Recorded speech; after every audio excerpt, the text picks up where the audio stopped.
As soon as Solomon finished his prayer, fire came down from the heaven and consumed the burnt offering and the sacrifices. And the glory of the Lord filled the temple. And the priests could not enter the house of the Lord, because the glory of the Lord filled the Lord's house.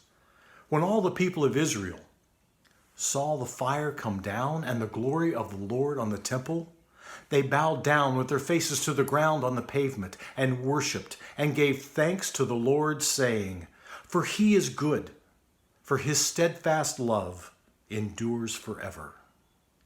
Then the king and all the people offered sacrifices before the Lord. King Solomon offered a sacrifice of 22,000 oxen and 120,000 sheep. So the king and all the people dedicated the house of God. The priests stood at their posts, the Levites also, with the instruments for music to the Lord that King David had made for giving thanks to the Lord, for his steadfast love endures forever. Whenever David offered praises by their ministry, opposite them the priests sounded trumpets, and all Israel stood. And Solomon consecrated the middle of the court that was before the house of the Lord, for there he offered the burnt offering and the fat of the peace offerings, because the bronze altar Solomon had made could not hold the burnt offering and the grain offering and the fat. At that time Solomon held the feast for 7 days, and all Israel with him, a very great assembly, from Lebo Hamath to the brook of Egypt.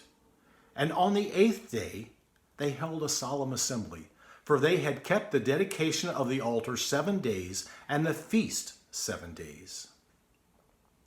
On the 23rd day of the 7th month, he sent the people away to their homes, joyful and glad of heart for their prosperity, that the Lord had granted to David and to Solomon, and to Israel his people.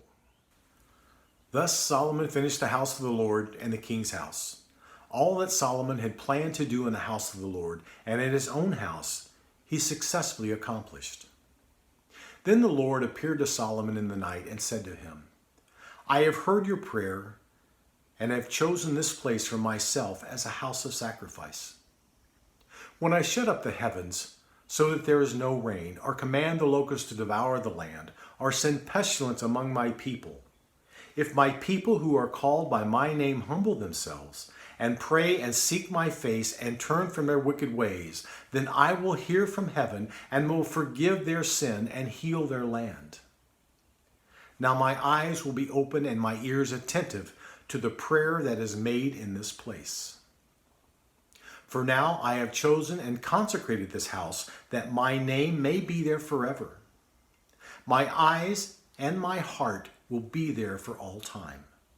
And as for you, if you will walk before me as David your father walked, doing according to all that I have commanded you, and keeping my statutes and my rules, then I will establish your royal throne, as I covenanted with your David your father, saying, you shall not lack a man to rule Israel.